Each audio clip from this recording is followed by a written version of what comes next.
Want to watch something suspenseful but not in the mood for straight-up horror? Netflix has you covered. The streaming service has quite a few thrillers that'll get your adrenaline going and send a shiver up your spine. But instead of watching some of the more mainstream movies online, why not check out something a little more obscure? How about Backcountry? Like Deliverance, or the Blair Witch Project before it, Backcountry will make you think twice before taking a walk in the woods. Like its forebearers, the 2015 flick features folks who decide to spend a weekend in the forest, even though they're certified city slickers. Where is it? In the car. Why would you do that? I didn't want you on that thing the whole time we were here. Soon, the two find themselves mapless, phoneless, and lost in the woods. And it doesn't help matters knowing there's another hiker nearby who seems kind of dangerous, but really, he's the least of their problems, considering they're also being stalked by a man-eating black bear. Blue Caprice. On October 2nd, 2002, a man was shot to death in the parking lot of a Maryland grocery store. It was the first killing in a 3-week-long murder spree that would claim 10 lives in the Washington, D.C. area. The terror came to an end when police arrested 2 snipers who'd been shooting their way across the U.S. for months, leaving a total of 17 bodies in their wake. 2013's ripped from the headlines, Blue Caprice takes place in the months leading up to the shooting, focusing on the twisted relationship between the snipers, John Allen Muhammad and Lee Boyd Malvo. Abandoned by his mother, the teenage Malvo gravitates toward the manipulative Muhammad, who takes the boy under his wing. But in exchange for a father figure, Malvo agrees to help Muhammad enact his homicidal plan.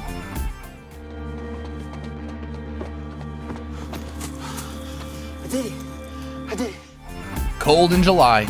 It starts off like a typical revenge flick about a man caught in the crosshairs of an angry ex-con, but about midway through, 2014's Cold in July takes such a hard left turn that it becomes a completely different beast. Don't you have any mirrors on this damn Pinto? Do you know how to use them? Who's gonna pay for it? We could split it.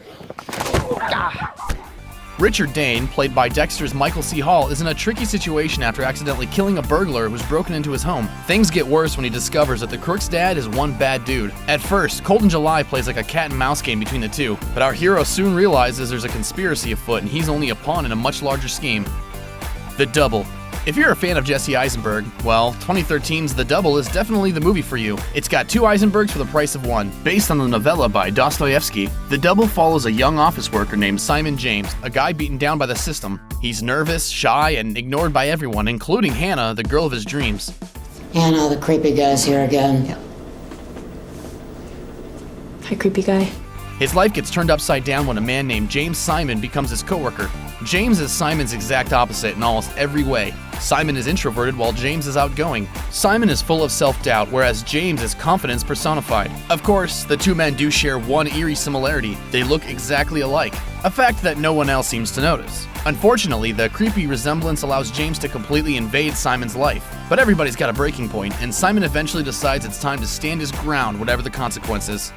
He stole my face! You need to leave! No! You do! Get off of me! Frailty. The late great actor Bill Paxton also dabbled in directing with the 2005 golfing flick starring Shia LaBeouf called The Greatest Game Ever Played, and the 2001 thriller Frailty, a terrifying portrait of religion gone wrong that dances on the fine line between thriller and horror. In addition to calling the shots behind the camera, Paxton also played a loving father who becomes an axe murderer after God supposedly orders him to rid the world of demons that look like humans. But he isn't going to fight the forces of evil by himself. Believing he's a truly divine warrior, he recruits his 2 sons, one who's totally on board and another who thinks his dad has gone mad. We don't fear these demons. We destroy them. We pick them up one by one and we pitch them out of this world. While ultimately more thriller than horror, be warned, the film does involve a lot of head chopping, body burying, and disturbing scenes of child abuse. When God saw you, Dad, don't, please! and you can't escape God's wrath. The Imposter. A true story of a creepy con man that will leave your mind reeling when the credits start to roll. 2012's The Imposter is a rare documentary that also works as a pulse-pounding thriller. I didn't give a damn what other people were thinking and what they were feeling. I care about myself. The less you know about the part documentary, part stage thriller, the better. But here's a taste. The Imposter tells the story of a French criminal who posed as a missing Texas teen and convinced the boy's family that he was their long-lost relative, even though he was too old, had a French accent, and the wrong hair and eye color. How? You'll have to watch and find out. A story so bizarre, it's hard to believe it's true. I mean, seriously. The Invitation. We've all been invited to some pretty weird parties, but none compared to the ultra creepy affair in 2016's The Invitation. It all starts when quiet, brooding Will shows up for a dinner at his ex-wife's house. She's back in the States after getting remarried in Mexico and wants to get together with the old gang, including Will, who's still struggling with the loss of their son. So maybe that's why Will starts acting so strangely once he arrives at the party. Or maybe there's something rotten going on in the Hollywood Hills. We chose you because you matter to us. You chose me. To be here tonight. After all, why are there bars in all the windows? Why is the front door locked? As the evening unwinds, Will finds himself battling a sneaking suspicion that something terrible is about to happen, all while battling his own emotional breakdown. We Need to Talk About Kevin. The 2011 domestic thriller We Need to Talk About Kevin focuses on Tilda Swinton's Ava and her son Kevin. To say they don't get along would be an understatement. I don't give a rat's ass.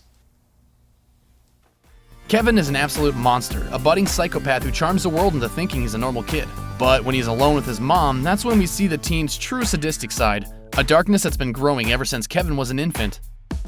Then finally, once you've sucked up that entire bottle of wine, you can go all gooey-eyed and say how nice it is to spend quality time together.